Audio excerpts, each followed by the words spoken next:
Universitas Brawijaya dengan PT PLN unit produksi Python dilatar belakangi bahwa PT PLN unit produksi Python mempunyai kapasitas 1.460 megawatt dengan konsumsi batu bara sebanyak 25.500 ton per hari dan menghasilkan limbah fly ash, bottom ash atau faba sebanyak 800 ton per hari.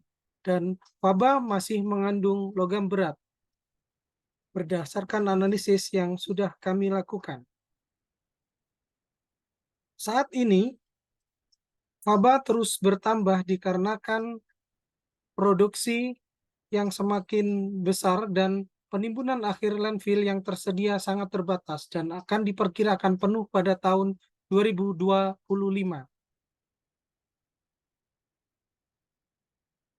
Oleh karena itu, kami menawarkan kerjasama dalam program Matching Fund 2023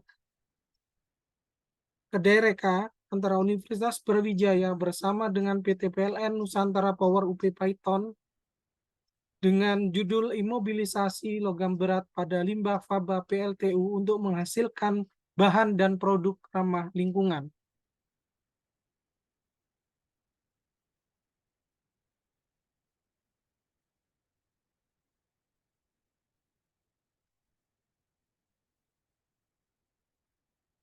Inovasi yang kami tawarkan adalah bahwa faba yang dihasilkan PLTU kita treatment dengan cara kimia dan dengan cara biologi. Dengan cara kimia, kita mengontrol kandungan dengan metode leaching dengan sebelumnya direaksikan dengan NaOH, sedangkan dengan mikrobiologi kita menggunakan bakteri sehingga kemudian nanti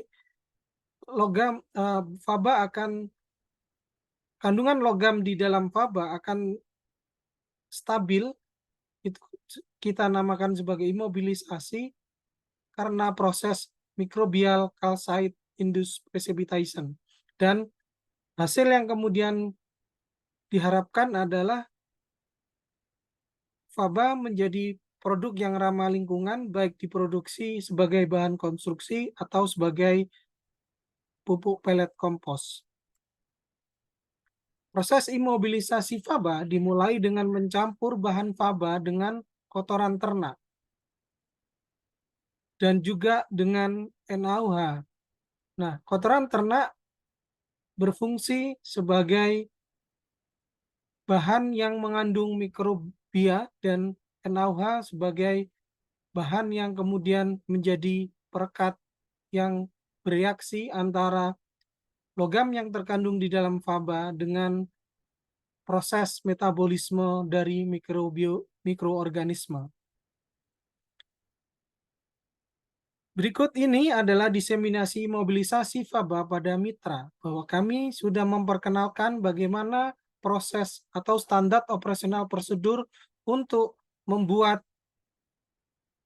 campuran atau pemanfaatan faba menjadi produk ramah lingkungan.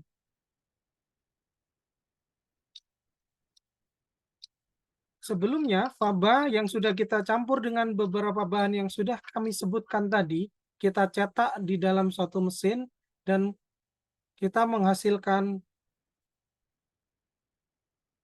blok pelet kompos yang hasil produknya seperti berikut ini. Hasil produk ini kemudian kita perbanyak, yang selanjutnya kita uji leaching test untuk menentukan kandungan logam berat yang masih tersisa di dalam produk yang sudah kami reaksikan antara faba, kotoran ternak, dan NaOH.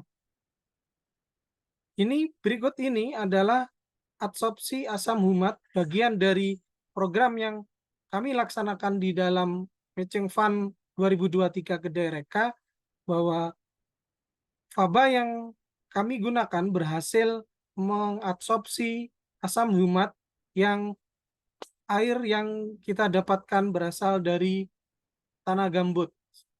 Nah, selanjutnya, hasil inovasi yang kita dapatkan, karakteristik pupuk pelepasan lambat dan pelet kompos memenuhi kriteria standar nasional Indonesia dari parameter kadar air. Pupuk pelepasan lambat dan pelet kompos mempunyai kadar air 49,65, sedangkan di SNI maksimumnya 50%.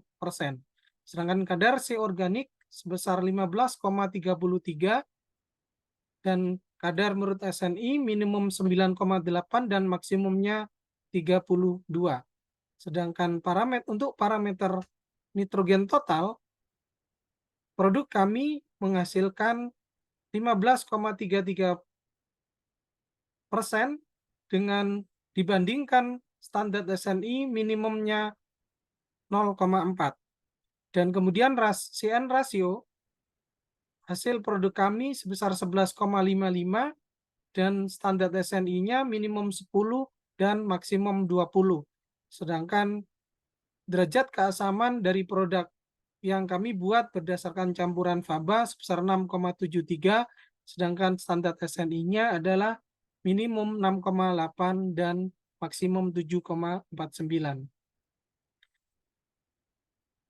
Aplikasi pelet kompos berbahan faba sudah kami aplikasikan ke beberapa tanaman. Berikut ini adalah video hasil penerapan faba sebagai produk yang ramah lingkungan yang kita sebut sebagai bagian dari pelet kompos untuk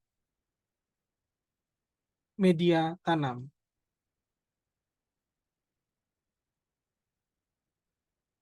Terima kasih atas perhatiannya. Kerjasama Matching Fund 2023 antara Universitas Brawijaya